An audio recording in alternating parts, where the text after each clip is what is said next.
4 वर्ष सेवा कमी झाली त्याच्यामुळे इकडे बसा तुम्ही असं त्यांच्या आग्रहानं त्यांच्या आज्ञेने इथं बसण्याचा योग आला।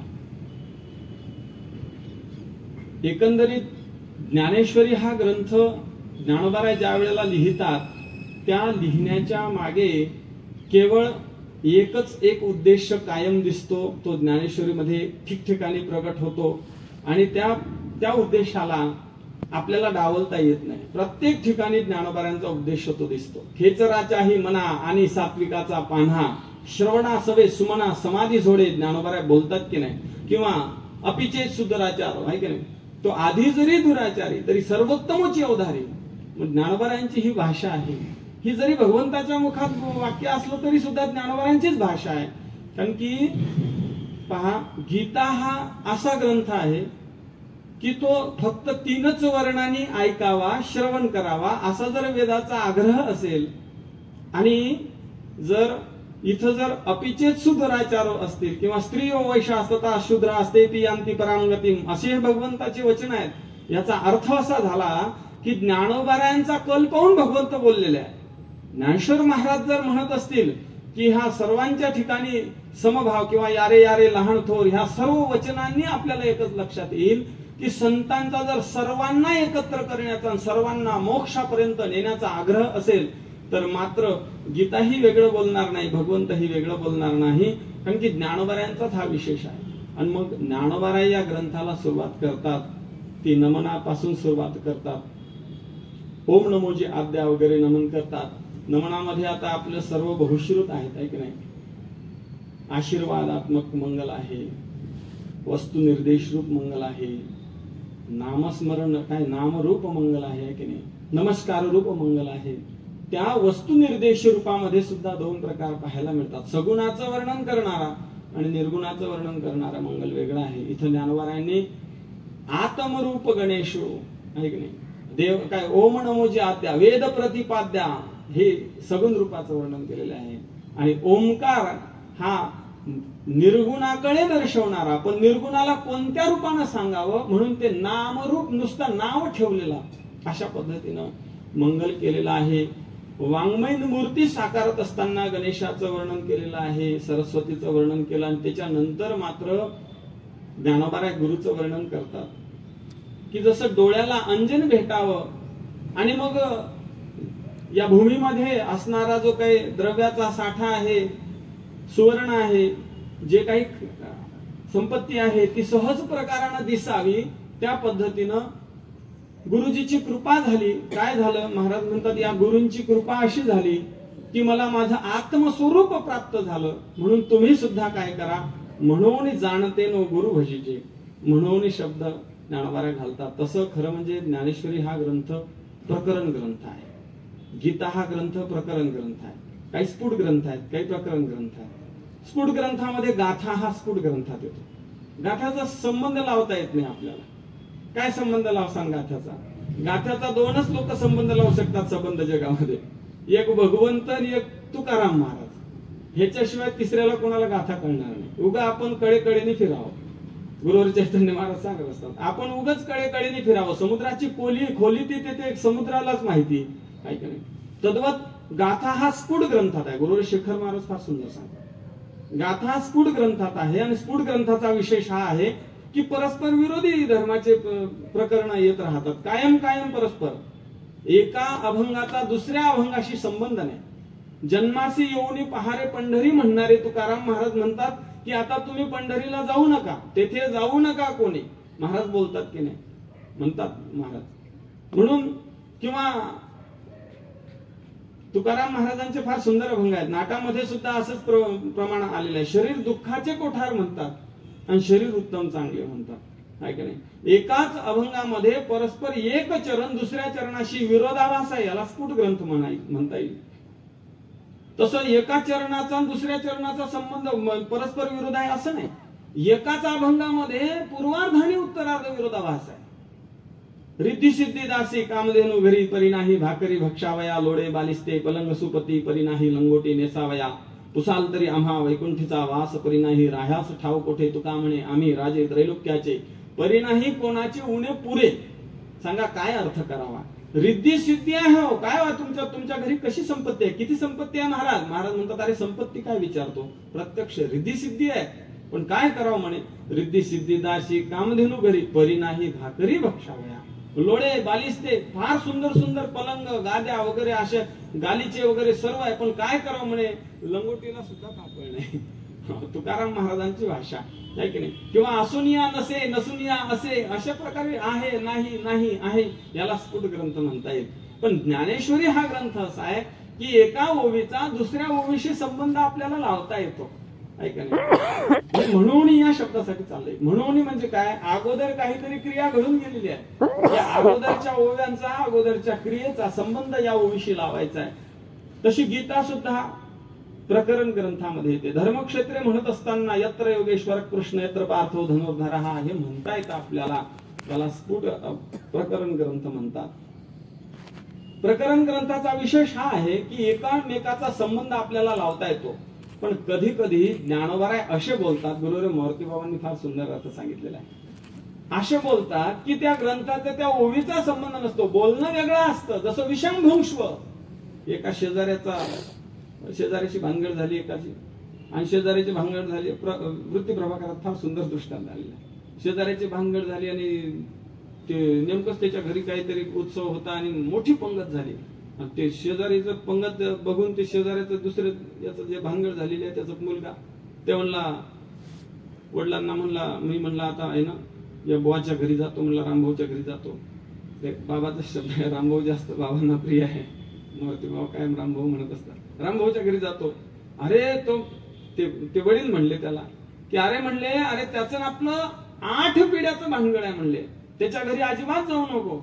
पोराने हट्टच धरला, म्हणला नाही नाही जायचं तर त्याच्या घरीच जाणार. आज गुलाबजामची पंगत आहे, गुरुवारी बोलतो बाबा आहे की नाही, बासुंदीची पंगत आहे म्हणले, कशी सोडता म्हणले. मग ते बापाने कंटाळून त्याला सांगलं जा विषमभुंक्ष्व, जा म्हणला, जा विष खा, तिकडे जाऊन विष खा, जसं सावलीत मर. आता हे सावलीत मर याचा काय अर्थ लागत नाही पहा. शब्दाचा हा विशेष आहे बर का. शब्दाचं एकदेश अस्तित्व झाल्यानंतर त्याचा अर्थाची दृष्टी व्हावी हा शब्दाचा गुण आहे. पण विषय हा आहे की एका देशामध्ये एक वेळ जरी शब्द आपल्या कानावर पडला तरी सुद्धा अर्थाची दृष्टी होत नाही. जसं गाय आण म्हटलं, गाय सकाळी म्हटलं आणा संध्याकाळी म्हटलं तर होणार नाही, अर्थाची दृष्टी होणार नाही. मग एक समवाय अवच्छेद करून शब्द आपल्या कानापर्यंत पोहोचला पाहिजे. मग कहो आता एकाच वेळेत सर्व तुमच्या कानापर्यंत पोहोचले शब्द, डिढ्ढा नाही, द्वैसदग नाही, मात्राष्टही ठकठही काही कर पहा, सो अमौजा षष्टाम भ्याम्भेस गे भ्याम्भेस गसित भ्याम्भेस गे ओस्साम गे ओस्सुप तिप्त झी सिप्तस्तमिब वस्मस्ता आताई झ था साम थाम थम मिडो हिम हिम. हे कानावर पोहोचले नाही का? कानावर पोहोचले शब्द एका समयात पोहोचले, एक समय अवच्छेद करूनही पोहोचले, पण अर्थाची दृष्टी झाली नाही का? तर वक्तुरिच्छा तात्पर्य लागते. वक्तुरिच्छा काय म्हणते आहे का नाही? सावलीत मर जसं विषमभुंक्ष्व तसं वक्तुरिच्छा तात्पर्य लागते. आणि वक्तुरिच्छा तात्पर्य असून सुद्धा कधी कधी अर्थाचा बोध होत नाही, त्याला गुरुकृपा लागते. म्हणून महाराज म्हणतात जाणते नो गुरु भजीजे. हो, तुम्हाला जाणते या शब्दाचा अर्थ गुरुनाम गुरु मामासाहेब दांडेकरांनी मुमुक्ष असा केला, जिज्ञासू असा केला की ज्यांना खरंच इच्छा आहे आपल्या आंतरिक कल्याण होण्याची, आत्यंतिक कल्याण आपलं व्हावं असं जर वाटत असेल तर त्यांनी काय करावं? म्हणून जाणते नो गुरु भजीजे. फार सुंदर ज्ञानेश्वरीमध्ये गुरुदेव बाबांनी फार सुंदर अर्थ सांगितला. मारुती बाबा म्हणले अरे ज्ञानोबारांच्या अंतःकरणात कसली तळमळ आहे म्हणले, सर्वांच्या उद्धाराची कसली तळमळ आहे म्हणले. हे आपल्याला त्या श्लोकावरून त्या ओव्यांवरून कळते. ते बाबांनी एक श्लोक सांगितला, अश्रद्धाना पुरुषा धर्मस्यास्य पर्यंत प्राप्य माम निवर्तन्ते मृत्यू संसार भरतमणी. या श्लोकाचा आम्हाला परीक्षेला होता बहुतेक, तर त्यावेळेस बाबांना विचारलं तर त्या श्लोकाचा अर्थ करताना बाबा म्हणले या श्लोकावर ज्ञानोबारायांनी भाष्यच केलं नाही म्हणले. या श्लोकावर ज्ञानोबाराय कधी बोललेच नाही. कारण की श्लोकाचा विशेष काय आहे? अश्रद्धाना पुरुषा धर्मशास्त्र पर्यंत अप्राप्य माम निवर्तन्ते मृत्यू संसार वर्तमनी. अस्य धर्मस्य अश्रद्धाना पुरुषा माम अप्राप्य, मला न प्राप्त होता अर्जुना, मृत्यू संसार वर्तमनी निवर्तन्ते, तो मृत्यू संसारात वाहत जातो. माझ्यावर ज्याची श्रद्धा नाही ना अर्जुना तो मला प्राप्त न होता मृत्यू संसारात वाहत जातो. मग आता इथं पदाची कोर न संडी म्हणणारे ज्ञानेश्वर महाराज, एरवी श्लोकार्थ दुरी गेला म्हणणारे ज्ञानोबाराय, बोलत बोलत धसाळ गेलो म्हणणारे ज्ञानोबाराय, इथं अख्खा श्लोक टाकून देतात गुरुदेव बाबा म्हणले. ते आमचे गुरुबंधू होते भगत महाराज, गाथापाठ केलेले आपल्या घोराडेश्वर डोंगरावर, आणि ते सीतारामबा वगैरे इकडे तिकडे कुठे गेले परिक्रमेला की आम्हाला जुन्या संस्थेत राहायला मिळालं तुकाराम बुवामुळे. नंबर नाही, काही नाही, पेटी उचलली जुन्या संस्थेत. आणि मग ते सीताराम बाबा इकडे तिकडे गेले की बाबांच्या जवळ थांबायचं असं त्यांचं आम्हाला सांगणं असायचं. मग बाबांच्या जवळ थांबलो म्हणजे त्यांना 1 तास 1.5 तास कुठेतरी बाहेर जाऊन यायचं असेल तर बाबांकडे थांबायचं. आणि मग ते भगत महाराज बाबाच्या पाठीला तेल चोपडायचे आणि मला काहीच काम नाही. मग मला मी विचारायचो, बाबा मग हे असं म्हटलं की लगे बाबा त्याच्यावरती 15-20 मिनिटं सांगायचे. अरे कल्पना नाही बाबा तुम्हाला. बाबा सांगायचं. तर बाबांनी हा अर्थ केला. बाबा म्हणले हा श्लोक अख्खा श्लोकच टाकून दिला म्हणले ज्ञानोबारायांनी, ह्याच्यावर बोलले ज्ञानोबाराय असं म्हणता येत नाही म्हणले. म्हणलं कसं काय, तर बाबा म्हणले ह्या श्लोकाचा अर्थ बघा म्हणले कसा आहे, मला प्राप्त न होता आणि काय होतं संसार सागरात वाहत जातात. मग अर्थ बघा आता खालच्या ओव्या, पाहे पा दूध पवित्र आणि गोड, पाशी त्वचेची या पदरा आळ, वरी ते अभेरून गोची अशुद्ध सेविती. काय नाही गती, अशुद्ध काय नाही गती. हा, अशुद्ध का नाही गती, वेगवेगळे पाठ आहेत त्याच्यामध्ये 1-2. अशुद्ध का नाही गती, अशुद्ध का नाही गती म्हणजे तिथं अर्थ करताना मारुती बाबा म्हणले, पहा म्हणले दूध पवित्र आहे आणि गोड आहे, काय करावं हा गोचिड ते दूध टाकून अशुद्ध नाम ते रक्त सेवन करतो, असा अर्थ आपल्याला करताच येणार नाही म्हणले. मग कसा करायचा अर्थ, बाबा म्हणले पहा बरं काय करावं. आमचा बाळ्या जेवतच नाही. आता जेवत नाही हे सांगायचंय का, भरपूर जेवावं ह्याच्या करता जेवत नाही हे वाक्य आहे. काय करावं आमचा बाळ्या जेवतच नाही. आता बाळ्या तुला हाताखालून काढणार आहे. तर काय करावं आमचा बाळ्या जेवत नाही हे सांगणं नाही, भरपूर जेवावं हे सांगणं आहे. तसं बाबा म्हणले पहा बरं काय करावं, दूध जवळच आहे हो आणि पवित्र आहे, गोड आहे, आणि काय करावं या गोचिडाला सेवन करत नाही तो गोचिड. वास्तविक त्या गोचिडानं सेवन करत नाही, तो टाकून देतो हा भाव नाही, त्यांनी सेवन करावा हा भाव आहे. ते बाबा म्हणले अरे कल्पना नाही बाबा तुम्हाला, ते काही शंका विचारणारे असतात बघा, आमच्या पाठात होते म्हणले, आमच्या वेळेस होते शंका करणारे. ते अधिक शंका करायची असेल तर मग ते उत्तरेत जावं लागेल बघा तुम्हाला. अधिक शंका आहे. तर बाबांनी सांगितलं म्हणले, बाबा म्हणले याचा अर्थ असा करा म्हणले की गोचिड, वास्तविक पहा गोचिडाचं अन्न हे प्रकृतीनंच बनवलेलं आहे रक्त. पण हाच विशेष आहे म्हणले ज्ञानोबारायांचा की तुमची आमची ती योग्यता नसताना ज्ञानोबारायांनी ती पदवी बहाल केली, आपल्याला त्या उंच स्थानावर बसून दिलं की आज लोक पूजा करतात. हा विशेष ज्ञानोबारायांचा आहे. म्हणून तेच तर आईचं अंतकरण आहे की माझा मुलगा वाघ आहे म्हणते आई. आता तो वाघ कसा असतो तिच्या दृष्टीने म्हणते, आपल्याला नाही ती दृष्टी, परंतु अंतकरणामध्ये कळवळ आहे. मग एकाने शंका विचारली, को म्हणले बाबा, अहो म्हणले त्या गोचिडाचं अन्नही नाही म्हणले. दुसरी गोष्ट म्हणले पाशी त्वचेची या पदरा आळ आहे. एवढा बुद्धिमान व्यक्ती पण या पडद्याच्या मागे काय चाललंय ह्याला कळत नाही, गोचिडाला कसं कळणार. मग आणखीन एक दृष्टांत ज्ञानोबारायांनी दिला. ज्ञानोबाराय म्हणले का कमलकंद आणि दरदुरी नांदणूक एकीचे घरी, आता पडदा आळ नाही आहे, नांदणूक एकीचे घरी, परी पराग सेविजे भ्रमरियरा चिखलूची उरे. काय करावं म्हणे, त्या बेडकाला, वास्तविक ते बेडूकही तिथं असतं आणि तो मकरंदही तिथंच असतो, हजारो किलोमीटरहून भोंगे येऊन तो मकरंद सेवन करतात. पण या बेडकाला काय करावं, तिथं बसून चिखल खातो, त्यांनी चिखल खाऊ नये, मग मकरंद सेवन करावा का, आत्यंतिक कल्याणाची जबाबदारी ज्ञानोबारायांनी घेतलेली आहे, म्हणून मकरंद सेवन करावा. आणि मग मकरंद सेवन करावं. तर आणखीन एकाने शंका विचारली, म्हणले बाबा अहो अनन्य गती के कमळा लागी सूर्य वेळोवेळा. जर कमळ जर समजा सूर्यविकासिनी असेल आणि कमळ सूर्यविकासिनी असल्यामुळे जर सूर्य उगवलाच नाही, आता 6-5-7 महिने नुसता सूर्याचं दर्शन होत नव्हतं, कधी कधी क्वचित होत होतं. मग आता अशा वेळेस जर सूर्य उगवला नाही तर कमळ उमलणार नाही, आणि कमळ उमललं नाही तर मधुकरी बंद. मग खायचं काय त्यांनी? तर बाबा म्हणले आणखीन एक दृष्टांत दिला पहा. आता हा दृष्टांत ज्ञानोबाराय देहलीदीप न्यायानं दोन्हीकडे देतात. ज्ञानोबाराय अशा ठिकाणी उभे आहेत की एक निदैव आहे, झोपडी पडकी आहे, तिथं बसलेला आहे आणि फार चिंताग्रस्त आहे की मला ह्या नुकसान भरपाईचे पैसे मिळतील का नाही. माझं तर अख्खं शेत वाहून गेलं अशा चिंतेत नाही, काय खावं आता ह्या चिंतेमध्ये बसलेला आहे की आता काय खावं. निदैवाच्या परिवरी लोह्या ऋतल्या हाती सहस्रवरी, परी तेथ बैसोनी उपवास करी का धरित्री जिये. आता अशा ठिकाणी ज्ञानोबराय उभे आहेत की त्यांचं बोलणं वास्तविक ज्ञानोबराय आपल्याला सांगतात, पण आपल्याला सांगत असणारे ज्ञानोबराय त्यांच्याही कानापर्यंत हा आवाज जावा आणि त्यांनी तिथं खोदावं आणि त्यांनी त्या लोह्या काढाव्या, उपभोग घ्यावा, ह्याच्याकरता ते बोलतात.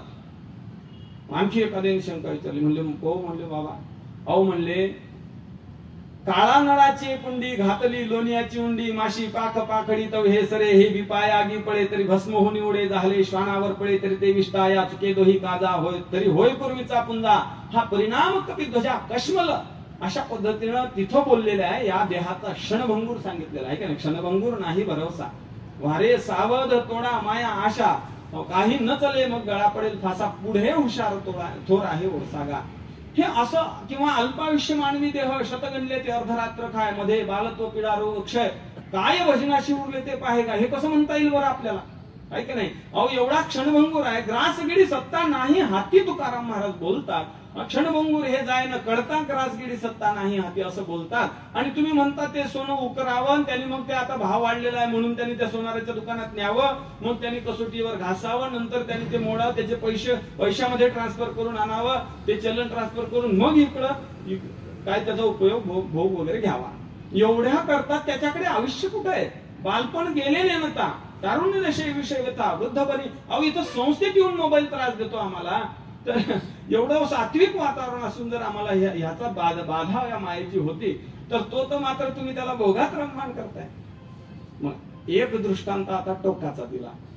गुरुरे बाबा म्हणतात मधली सिद्धांताची ओळी सोडून द्या म्हणजे दृष्टांताचाच विषय चाललेला आहे आणि आपल्या ओळीत अर्ध्याच्या दृष्टांत आलेला आहे.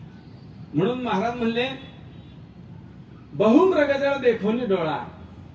आता तुम्ही म्हणता ना त्याला अल्प आयुष्य आहे म्हणून त्याला भोगता येणार नाही, मग त्याला आता दीर्घायुष्य करून टाकू आणि त्याचं जे हाडा मासाचं शरीर आहे ते शरीर सुद्धा ट्रान्सफर बदलून टाकू, त्याचा डीएनए बदलून टाकू. म्हणजे बहुमृगजळ देखोनी डोळा, थुंकीचे अमृताचा गिळता गळाळा, एवढंच घ्या म्हणले.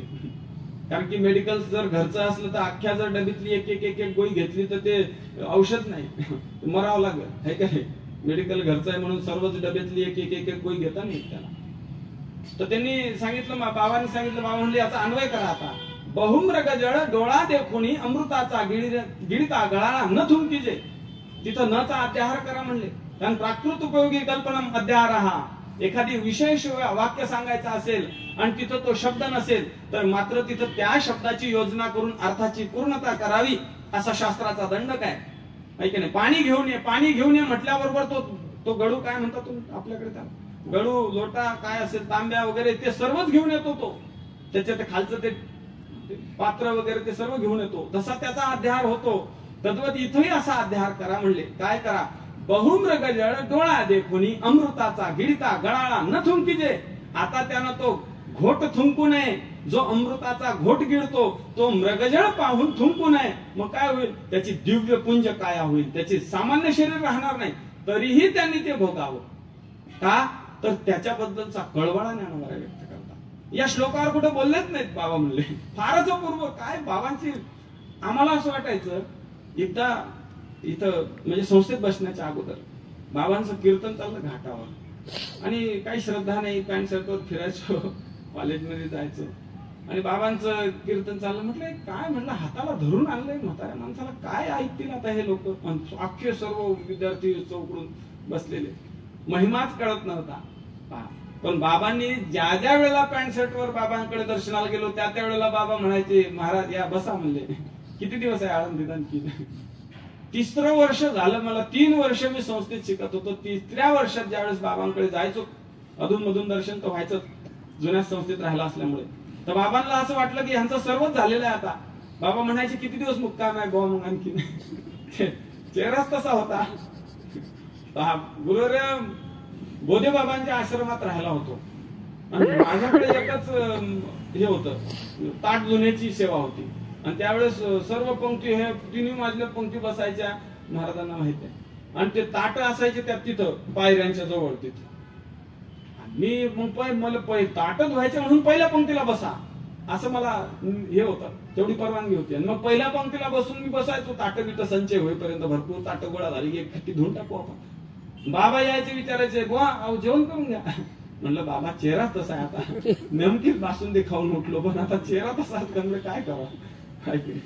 तर गुरुवर्य बाबांची तर बाबांनी फारच अशा अपूर्व अर्थ केलेले आहेत. बाबांनी कमीत कमी माझ्याकडे 500-600 अर्थ असे लिहिलेले आहेत बाबांचे. बाबांनी एक अर्थ केला म्हणले, पहा म्हणले ज्ञानेश्वरी कशी सूक्ष्म आहे. एक भ्रमरभेदी पडे भलतैसे काष्ट कोरडे, परी कडिके माझी सापडे कोवडी येते उत्तीर्ण होईल प्राणे, परी ते कमळदड चिरून येणे जैसे तैसे कठीण कोवडेपणे स्नेह देखा. तर इथं उत्तीर्ण होईल प्राणे ह्या शब्दाचा अर्थ बाबांनी केला. म्हणजे या ओवीचा काय अर्थ करसाल म्हणले तुम्ही. उत्तीर्ण होईल प्राणे म्हणजे काय. ज्ञानोबा म्हणतात, अहो काय करावं त्या भुंग्याला, त्या भ्रमराला काय करावं, तो उत्तीर्ण होईल. याचा अर्थ आपला प्राण वाचवू शकतो, पण काय करावं त्याला, तो कठीण कोवळेपणे स्नेह देखा. त्या स्नेहामुळे त्या प्रीतीमुळे तो गुंतलेला आहे आणि म्हणून काय करावं त्याला, उत्तीर्ण होऊ शकतो. तो उत्तीर्ण म्हणजे प्राण वाचवू शकतो. आता हीच उभी बाबा म्हणले भुंगेच्या मुखात घाला म्हणले, त्या भ्रमराच्या मुखात घाला. तेथ उत्तीर्ण होईल प्राणी, परी ते कमळदळ चिरून येणे. त्या भुंगा म्हणला, ज्ञानोबा आहे, अहो तुम्ही मला उत्तीर्ण व्हायला सांगता, हे तुमचं आईचं अंतःकरण म्हणून बरोबर आहे. तुमच्या ठिकाणी त्या पद्धतीनं दृष्टी असावी हे तर संतत्वाचं लक्षणच आहे, बरोबर आहे. परंतु मीही तुमचीच ज्ञानेश्वरी वाचून मोठा झालेलो आहे. जेथीची कृपा लाही जे वरू तेथीची म्हणे व्यभिचारू, तो मी काय भस्मासूर. अर्जुन म्हणे या कळीनं आमचे बापदादे जगवले, ज्ञानोबा आहे, या कळीनं मकरंद खाऊन खाऊन आमचे पोरं बाळ जगवले, आम्हालाही जगवत आहे. आणि मग मी त्या उत्तीर्ण शब्दाचा अर्थ तुम्ही जसा जग हा केला ना, तसा मी जग हा उत्तीर्ण शब्दाचा अर्थ करणारच नाही मुळात. का मग त्यांनी कसा अर्थ केला म्हणले, तेच उत्तीर्ण प्राण देऊन उतराय होईल. उतराय तर होताच येणार नाही हो, पण प्राण देऊन उतराय होईल. परी कमळदळ चिरले. काय अर्थ केला बाबांनी. महाराज अशा अशा अर्थ केले ना, असं वाटते ही मंडळी म्हणजे एकदम असं नव चैतन्य त्यांच्या बुद्धीमध्ये स्फुरण होते. वेगवेगळ्या ठिकाणी वेगवेगळा अर्थ गुरुवर बाबांनी अर्थ केला. तुम्हाला सांगतो आता हे तर हे दूरच राहील खरं, म्हणजे बाबांचे अर्थ सांगत राहिलो तो. रवी दीप हिरा दाविती देखणे अदृश्य दर्शने संतांची. बाबांनी अर्थ केला. नेमकाच तो अभंग यावर्षी आहे बहुतेक. रवी दीप हिरा दाविती देखणे अदृश्य दर्शने संतांची. रवी दीप हिरा देखणे दाविती, आणि अदृश्य असणारा परमात्मा संतांच्या दर्शनानं दृश्य होतो असं म्हणा. असा सरळ सरळ अर्थ आहे. इतर ठिकाणी सर्वांच्या ठिकाणी अर्थ आहे, पण बाबा म्हणले असा अर्थ करण्यापेक्षा थोडा आणखीन विलक्षण अर्थ करता येतो. कारण की असा जर अर्थ केला तर अदृश्य परमात्मा संतांच्या दर्शनानं दृश्य होतो. तो देश काळ वस्तूचा परिच्छेद त्याला येतो, तो अभावाचा प्रतियोगी होतो, तो अन्योन्य अभावाचाही प्रतियोगी होतो, आणि तो अत्यंत अभावाचाही प्रतियोगी होतो. म्हणून एक अर्थ करा म्हणले. काय अर्थ करा बाबा म्हणले, रवी दीप हिरा जे देखणे दाविती, जे देखणे रवी दीप हिरा दाविती, ते देखणे संतांच्या दर्शने अदृश्य. बस काहीच करू नका. रवी दीप हिरा जे देखणे रवी दीप हिरा दाविती. हे मंडप आपल्याला रवीमुळे दिसतो, सध्या रात्रीला ऐकामुळे दिसतो, ऐका नाही दिव्यामुळे दिसतो. तर रवी दीप हिरा जे देखणे दाविती, ते देखणे संतांच्या दर्शने अदृश्य. बस जगत बाधव होतो, याच्यापेक्षा तिसरं काही होत नाही. संत देव दाखवत नाही, असलेला देव अनुभवाला आणतात. आणि त्याच्याकरता फार सुंदर वय आहेत ज्ञानोबा यांच्या. ज्ञानेश्वर महाराज म्हणतात, बाभळची सारावे हाते पाणी तवसे आईते, अभ्रची जावे गगन ते सिद्धची की. किंवा हे असो डोळ्याचे डोळाचे पटडरचे, त्याने देखणे पण डोळ्याचे ना गिरीचे. काही डॉक्टर दृष्टी आणत नसतो, डॉक्टर फक्त असलेला पडदा बाजूला काढतो बाबळ म्हणजे त्या पाण्यावरचा शेवा हाताने बाजूला केला, पाणी तिथं आहेच आहे. पंचदशीकार तर फार सुंदर सांगतात. पंचदशीकार म्हणतात, हे पहा, अरे म्हणतात पाणी तुम्ही विहिरीला लावता का फक्त खडक वगैरे ते काय आवरण आहे ते दूर करता? तर खडक माती दगड काय असेल ते सर्व आवरण दूर होतंय, पाणी तिथं असतं ते असतच असतं. तैसा हृदयामध्ये बी राम, त्या पद्धतीनं तो असतोच असतो. अशा पद्धतीनं मारुतीबा म्हणले, हे जर असं जर चिंतन जर झालं म्हणले तरच ह्या अभंगाला विशेष रूपानं त्याला शोभ एक हे होऊन जाईल. फार सुंदर बाबांनी तर फार सुंदर अर्थ केलेला आहे. आणखीन एका अभंगाचा अर्थ सांगतो, आठवला म्हणून. संत संगतीनं करावा वास, एखादी गुणदोष अंगा येते, मग त्या दोषा नाही परिहार होय फार सुकृताचा. तुका म्हणे नमस्कारावे धरून अंतरी धरून राहिलो. बाबांकडे गेलो, बाबा म्हटलं हा अभंग संतांकडे जाऊ नका असं सांगतोय. अरे कल्पना नाही बघा तुम्हाला. हे मौली ते मौली 2-4 नावं सांगितली मोठमोठे. खंडारकर बाबा अशी सांगितली, हे बाबा अशी सांगितली. बाबांनी फार सुंदर नावं वगैरे घेऊन सांगितली, मला आठवत नाही एवढं.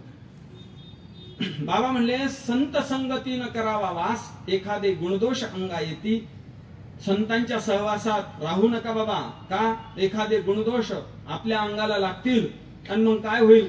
मग त्या दोषा नाही परिहार, त्या दोषाचा परिहार नाही हो. कुठल्या शास्त्रामध्ये त्याला प्रायश्चित्त म्हणून काही लिहिलेलं नाही. मग काय करा? मग म्हणले, तुमचं पुण्य निघून जाईल म्हणून तुम्ही काय करा? दुरून नमस्कार करा, दुरून नमस्कार करा. मग तया दोषा नाही परिहार होय अपार सुकृता. तुका म्हणे नमस्कारावे दुरून अंतरी धरून राहिलो. मला सांगा, 247 अभंग सद्गुरु जोग महाराजांच्या वारकरी शिक्षण संस्थेच्या गाथ्यामध्ये घातलेले आहेत. संतपर प्रकरणातले हे 247 अभंग, हा अभंग वगळता बाकी सर्वच अभंग म्हणतात संतांच्या ठिकाणी जा. तुका म्हणे त्यांचे पायी पायपोस होऊन या वास करीत येथे, आहे की नाही? त्यांच्या दारचा कुत्रा व्हा. महाराज म्हणतात की नुसता त्यांच्या ज्ञानवरांची किती फार सुंदर ओव्या आहेत की त्या गावचा वारा जरी आला की देखोनी धावे सामोरा, आहे की नाही? अशी गुरुची भक्ती आहे. आणि मग संतांच्या ठिकाणी जाऊ नका असं का बरं म्हणतात? तर खरं संतांच्या ठिकाणी जाऊ नका असं म्हणतच नाही. कारण की असा जर अर्थ केला की प्रथम अवस्थेमध्ये साधक असतो आणि मग त्याला जर एखाद्या वेळेस संतांची अवज्ञा झाली तर त्यांनी त्या संतांकडे जाऊ नये, त्यांनी दुरून नमस्कार करावा. तर मग असा एक वर्ग सांगा, एक अभंग सांगा ह्या अभंगा व्यतिरिक्त की संतांकडे जाऊ नये. एकही अभंग नाही संतांकडे जाऊ नका म्हणणार. बरं, असा एक वर्ग सांगा. दुसरी गोष्ट, आणखीन याला एक पुष्टी देण्याकरता बाबांनी एक फार सुंदर उदाहरण सांगितलं. म्हणले, मूढ पापी जैसे तैसे उतरी काशे लावून पुंडलिके दिलावर करुणा करे विठ्ठले. मग या पुंडलिकाला वर दिलेला आहे. याचा अर्थ काय आहे की पुंडलिकाकडे मूढ पापी जैसे तैसे येत असतील, सर्वच शाखेचे लोक येत असतील. मग सर्व शाखेचे लोक येत असतील याचा अर्थ पुंडलिक त्यांना मानाने बोलावत असेल. नाही तर कोण येतो घरा, आहे की नाही? प्रेमासाठी लोक प्रेम दिलं तर येतात, तसं येत नाही कोणी. याचा अर्थ पुंडलिकाकडे तसे लोक येत असतील, याचा अर्थ पुंडलिक त्यांना मान देत असतील. आणि म्हणून हे सर्व वातावरण बघून भगवंतानं वर दिला की बाबा जा, तुमच्याकडे जसे येतील तसे मी उतरी काशे लावून, काही विषय नाही. मग असं जर असेल, यारे यारे लहान थोर म्हणत असतील तर संतांनी कोणाचाच अवेअर केला नाही हे यातून सिद्ध होते. आणि मग हे यातून सिद्ध झालं की संतांकडे जाऊ नका असं म्हणण्याला काही वावरात नाही. मग असं म्हणण्याला वावरात नाही, त्या अभंगाचा अर्थ लावायचा कसा? बाबांनी फारच सुंदर सांगितलं. बाबा म्हणले, या अभंगाचा अर्थ असा लावा, संत संगतीनं करावा वास, एखादे गुणदोष अंगा येतील. ओ तुकाराम महाराज, अशी गाडी चालू नका, अशी गाडी चालू नका. कड महाराज, अशी गाडी चालू नका. सांगा की मग कशी चालू? संत संगतीनं करावा वास, संतांचा सहवास करू नका, संतांचा सहवास करू नका. इथे एक अध्यारोप पद घ्या, ऐसा संत संगतीनं करावा वास जेणे एखादे गुणदोष अंगा येतील. अशा पद्धतीनं संत सहवास करू नका. मग महाराज सांगा की कसं करू? महाराज म्हणतात, ज्ञानोबाराजकडेच बघा, तनु मनु जीवे चरणाशी लागावे, अगरबता करावे दास्य सकळ, अशा पद्धतीनं करा. ऐसा संत संगतीनं करावा वास जेणे एखादे गुणदोष अंगा येतील. मग जर आणखीन एक शंका आहे, पण ती सर्वांनाच माहिती आहे आणि उगाच छोटी शंका आहे. बाबा म्हणले, इथं गुणदोष अंगा येती याचा अर्थ संतांकडे गुणदोष आहेत का? आणि ज्यांच्याकडे गुणदोष असतील त्यांना संत म्हणावं का? तर गुणदोष संतांकडे नाही. सृष्टीवादानं आपल्या अंतःकरणात गुणदोष आहेत आणि आपल्या दृष्टीनं आपण त्यांच्याकडे पाहतो, आपल्या दृष्टीनं त्यांचा आपण परिमाण करतो, म्हणून आपल्याकडे नसलेले त्यांच्याकडे गुणदोष आरोपित केल्याचा दोष आपल्याकडे येईल आणि त्या दोषाचा परिहार होणार नाही. म्हणून तुम्ही तनुमनु जीवे चरणाशी लागावं असा त्यांचा सहवास करा. मग तरी शेवटचं चरण राहिलंच की. तुका म्हणे नमस्कारावे दुरून, अंतरी धरून राहेरूप. हे कसं करायचं? तर बाबा म्हणले पहिला विषय काय चाललेला आहे, संतांच्या सहवासात जावं. मग उपक्रम जर संतांच्या सहवासात जावा असा असेल तर इथं सुद्धा अंतरी धरून राहेरूप हे थोडं बाजूला ठेवा. तुका म्हणे नमस्कारावे दुरून. दुरून कोणाला नमस्कार करावा? संतांना नाही ना. अहो संतांच्या तर नाहणीतला किडा व्हावं, संतांचे जिथं पाय पडतील ते पोता आपण व्हावं, पायपोस व्हावं त्यांचा, अशा पद्धतीनं सेवा करावी. मग असं असेल तर तिथं अर्थ करताना महाराज म्हणले, बाबा म्हणले तुका म्हणे नमस्कारावे दुरून. तर दुरून नमस्कार काय आहे? सप्ताह कसा होतो तो बघतो. मग सप्ताह कसा होतो तो बघतो म्हणले त्याला अध्यक्ष करून टाकावा. तसं महाराज म्हणले दुरून नमस्कार करा. म्हणजे नवीन साधक येतो संस्थेत आणि संस्थेत साधक आले की लय आळांचोट असतो तो. महाराजांना माहित आहे आमचा स्वभाव त्यांना फार ज्ञात आहे. फार खोळकर आणि फार भांडखोर. 4 वर्ष नुसते भांडगडीत. पण सर्वांनी सांभाळून घेतलं.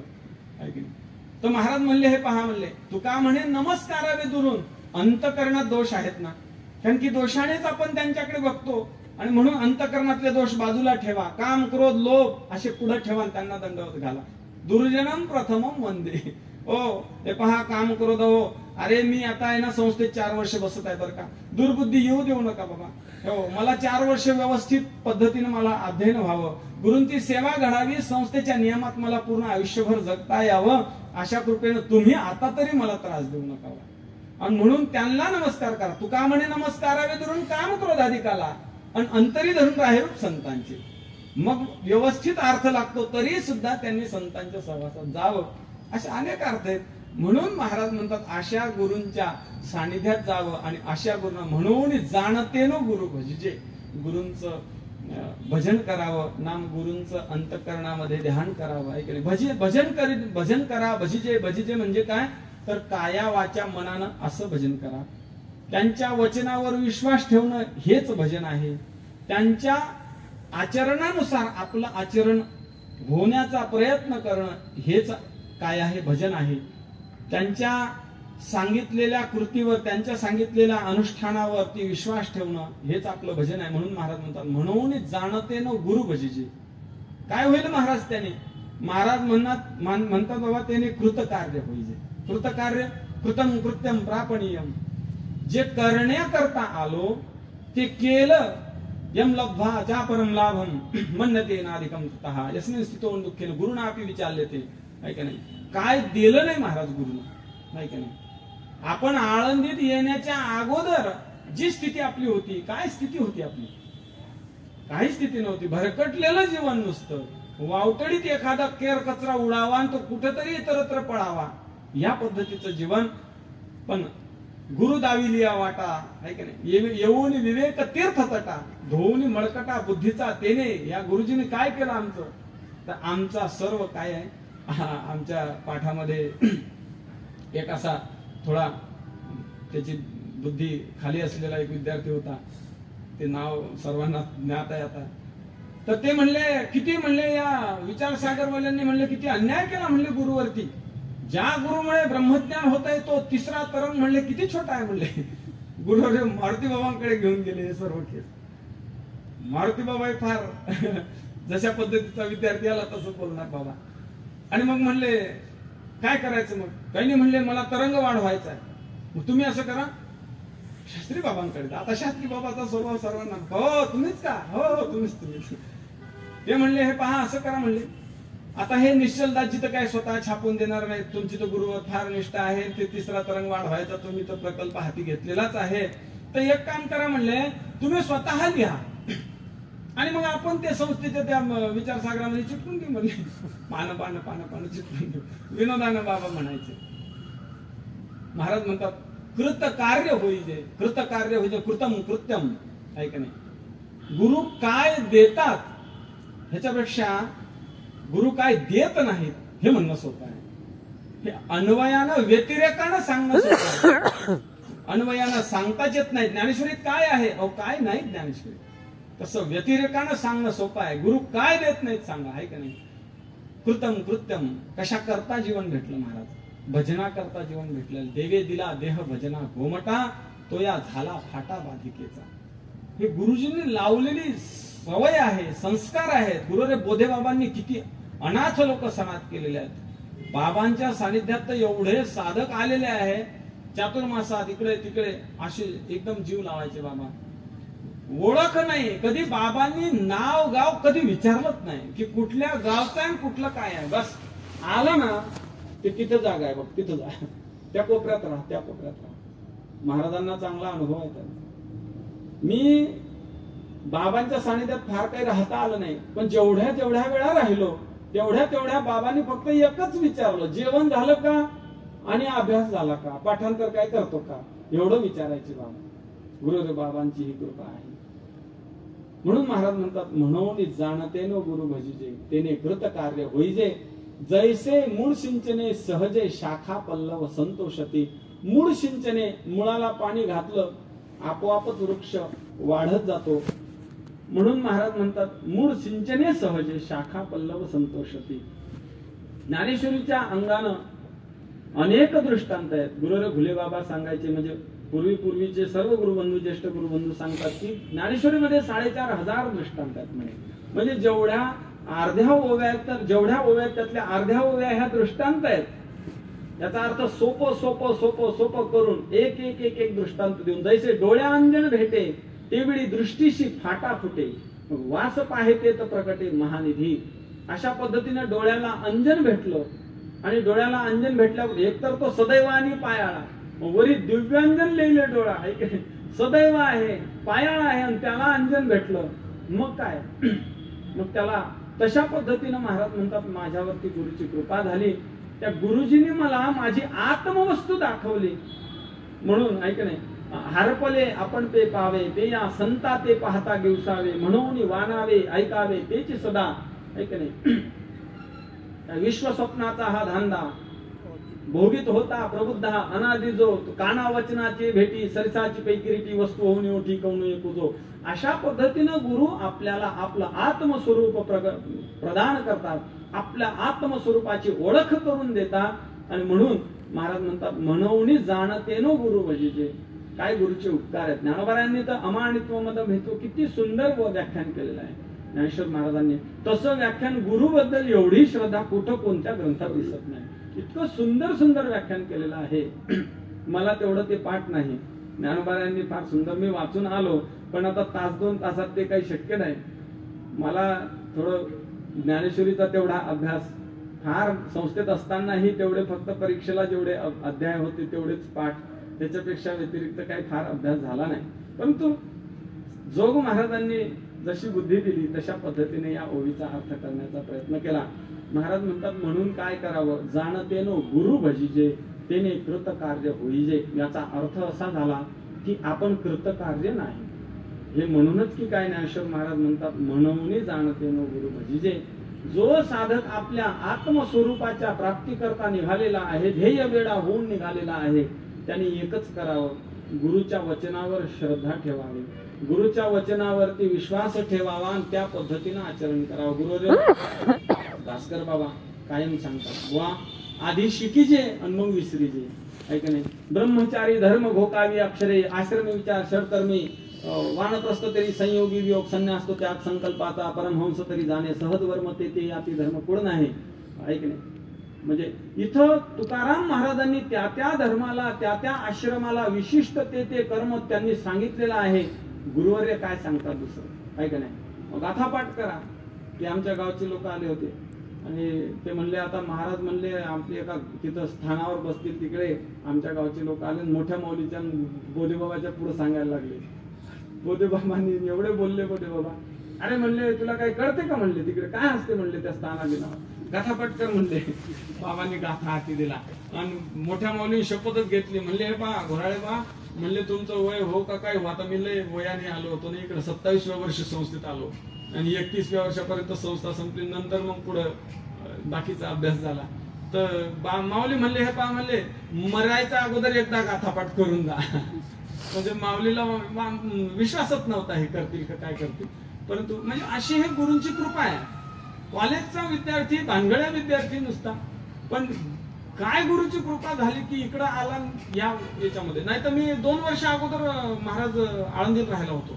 2010 ला इथं आळंदीत राहिला होतो मी. 13 ते 17 मध्ये बसलो, 12 मध्ये आळंदीत होतो, 12-13 मध्ये. पण कधी ज्ञानोबाराचं दर्शन नाही घेतलं, 6-6 महिने दर्शन नाही. एक दिवस भास्कर बाबा दिसले गाडी घेऊन जाताना. म्हटलं म्हातारा माणूस कोणतरी दिसतो, हात दिला आणि बसलो गाडीत. बाबांना विचारलं बाबा कुठे चालले, आणि ते बाबाचं बोललं तुम्हाला कुठे जायचंय, ते एकदम तेवढंच बोलून. मला वाटलं जाऊ द्या बाहेरचे तेवढे तिकिटाचे पैसे वाचतील. बाबांच्या गाडीत बसलो, मग बाबांनी सोडलं. नंतर दुसऱ्या 2-5 दिवसांनी परत गाडीला हात दिला आणि परत बसलो. मग बाबांना म्हटलं मी शेगावचा आहे. मग शेगावचं म्हटल्यावर थोडं बाबांनी विचारपूस केली संस्थांचं कसं आहे, असं तसं आमचं. नंतर दिसले एक दिवस मंदिरात बसलेले. मंदिरात बसले मी पॅन्ट शर्टवर कॉलेजचा केस बीस ते अवतार तुम्ही पाहिला असतं तर ओळखलं नसतं. तर ते बॅग बिग घेऊन बसलो. बाबांच्या अगदी शेजारी बसलो, उर्वरित भास्कर बाबांच्या अगदी शेजारी. मग काय चाललं मग आबा, आमच्याकडे विदर्भात आबा म्हणते, म्हाताऱ्या माणसाला आबा म्हणते. मग काय चाललं आबा असं तसं बोलायला. आणि ते विद्यार्थी यायचे ना हळूच दर्शन घेऊन असे मागच्या पावला निघून जायचे. मग लक्षात आलं हे कोणतरी मोठी व्यक्ती दिसते. मग आमचे ते गुरुबंधू चौखंडे बाबा भेटले. अरे म्हणले बाबाच्या जवळ शेजारी बसायचं असतं केवढं, हे बाबा आहेत असं. मग नंतर बाबांनी सांगितलं. मग बाबांचं फारच मग जवळ केलं, प्रेम दिलं. आणि बाबा म्हणले अरे कल्पना नाही बघा तुम्हाला, 1000 दुःख आहेत. मारुती बाबाचं हजारो दुःख आहेत पहा संसारात. अरे संस्था केली पाहिजे. हा संस्थेचा पर्व काळ आहे पहा, विद्यार्थ्याच्या जीवनात पर्व काळ असतो बघा. विशेष बाबांचं प्रेम. सीताराम बुवा गुरुवर्य आमचे तुकाराम बुवा यांचं सर्वांचं प्रेम. नाही तर मला ना नंबर ना काही ना काहीच नाही, कोणत्या धरणात नव्हतो मी. पण बाबांनी हाताला धरलं. बाबांनी मग हळूहळू आम्हाला रचना नव्हतं कुमुद शिकवली बाबा. बरं का बाबांचा असं दंडक आहे, त्या पाठात नुसतं बाबाच्या नजरेला नजर कोणी भिडवत नाही. असं काम बाबांचं. नुसतं पाहिलं की एक जण आला बरं का, हे खाली एक बांब विकायला आला होता आणि आमच्या पाठातला तोच विद्यार्थी वरती आला, लेट आला थोडा आणि बाबांच्या पाठात बसला. बाबाला सांगायला लागला बाबा खाली बांब आली म्हणले विकायला, कंपनीची बांब असल्यामुळे 10 रुपयाची बांब 5 रुपयाला देते. बाबा म्हणले त्याला जाऊन सांग म्हणले इथं कोणाला डोकं नाही. हजार बाबी बाबांच्या. एका जणाने 3 दिवस ते हजेरी हे होती, त्याची अबसेंटी होती. आणि मग घरी हजेरी असल्यामुळे म्हणले का रे कुठे गेला होता, तू कुठे गेला होता म्हणलं मामाच्या पुरीच्या लग्न. किती वेळा आहे म्हणले, ढवळ्या पोर दिवसा ढवळ्या मामाने पोर दुसऱ्याला दिली. बाबांचं लयच प्रेम. आणि म्हणून बाबांनी सांभाळलं, गुरुवर्य मारुती बाबांनी सांभाळलं, सीताराम महाराजांनी सांभाळलं, गुरुवर्य तुकाराम महाराजांनी सांभाळलं आणि सर्वांनी सांभाळलं. आणि म्हणून इथं बसण्याचा योग आला. वास्तविक माझा फार काही अभ्यास नाही, परंतु गुरुवर्य नानांची कृपा. नाना मला कायम शास्त्री म्हणायचे बरं का, पण नानाला त्यावेळेस सांगायचो मी शास्त्री नाही नाना, मला काहीच येत नाही, मी शास्त्री नाही. पण नानांनी शास्त्री म्हणल्यानंतर मग हळूहळू लघु वगैरे सुरू केली, हळूहळू वृत्ती प्रभाकर सुरू केला, न्याय सिद्धांत मुक्तावली सुरू केली, गीता भाष्य सुरू केलं. हे कृपा कोणाची आहे, तर नानांची कृपा आहे, गुरुवर्य मारुती बाबांची कृपा आहे. झालेली चिंतन सेवा पंढरीश पांडुरंग परमात्मा, सकल कंठभूषण श्री ज्ञानेश्वर महाराज, श्रीमंत श्री जगद्गुरु तुकाराम महाराज, सर्व गुरुवारांच्या चरणी